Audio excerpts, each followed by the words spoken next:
خین ہو یا اکابرین ہو یا اس کے بعد کے اولیاء کرام ہو، سب جمع ہوتے ہیں۔ کوئی کہتا ہے کہ میرے آقا اشرف کا عرس ہے، کوئی کہتا ہے میرے پیارے اشرف کا عرس ہے، کوئی کہتا ہے میرے چہیتے اشرف کا عرس ہے۔ بڑا ہے تو چہیتا کہتا ہے، چھوٹا ہے تو آقا کہتا ہے۔ یہ سب بڑے اور چھوٹے سب بزرگوں کے عرس میں تشریف لاتے ہیں، چونکہ اس ولی کے لیے اس کی زندگی میں اس سے بڑا دن اور کوئی نہیں ہوتا۔ تو سارے اولیاء کرام ہوتے ہیں۔ اب غریب نواز کی بارگاہ میں عرس ہوتا ہے تو ظاہر ہے کہ نجف اشرف سے مولا علی بھی آتے ہوں گے، غوث اعظم بھی آتے ہوں گے، سرکار دو جہاں بھی تشریف لاتے ہوں گے۔ میرے لخت جگر معین الدین کا عرس ہے، میرے جگر کے ٹکڑے غوث اعظم بھی فرماتے ہوں گے معین الدین کا عرس ہے۔ تو یہ سارے بزرگان دین تشریف لاتے ہیں اس خوشی کے موقع پر۔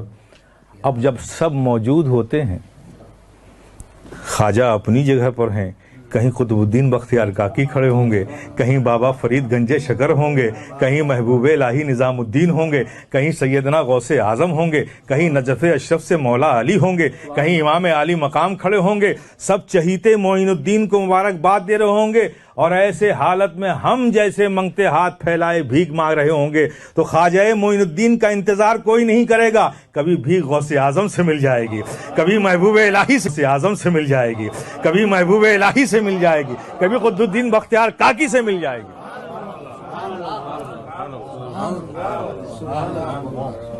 یہ شرف اور یہ انعام صرف عرس ہی کے موقع پہ ملتا ہے۔ عام دنوں میں جاؤ گے تو خواجہ تو ہیں ہی ہیں سب کے لیے، لیکن عرس میں جاؤ گے تو صرف خواجہ ہی نہیں ہیں، لینے والے ہاتھ کم ہوتے ہیں، دینے والے ہاتھ زیادہ ہوتے ہیں۔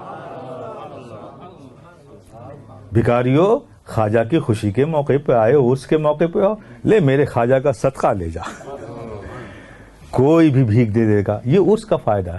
اور دوسرے لفظوں میں آپ یہ سمجھیے، ایک ہوتا ہے برسات کا ہونا موسم میں، بارش کا، ریننگ سیزن میں، تو جب بارش ہوگی تو ظاہر ہے کہ ڈین ہاگ میں بھی ہوگی، ہیمسٹرڈم میں بھی ہوگی، روٹرڈم میں بھی ہوگی، زولو میں بھی ہوگی، ہر جگہ بارش ہوگی۔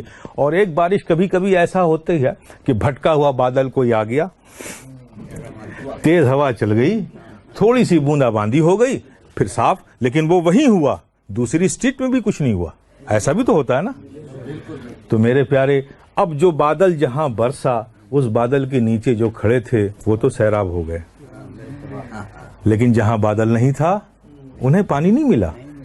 تو عام دنوں میں جانا بغیر سیزن کے برسات والا معاملہ ہے۔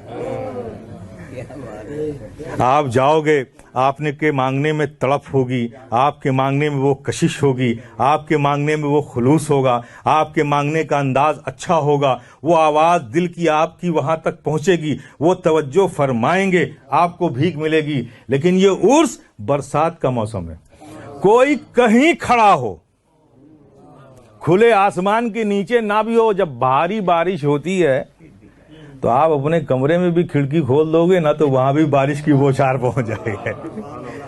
یہ عرس رحمتوں کی برسات کا دن ہے، کوئی کہیں کھڑا ہو اسے رحمت کے چھینٹے مل ہی جاتے ہیں، رحمت کے چھینٹے مل ہی جاتے ہیں۔ محمد رسول اللہ علیہ صلاۃ اللہ وآلہ والأحب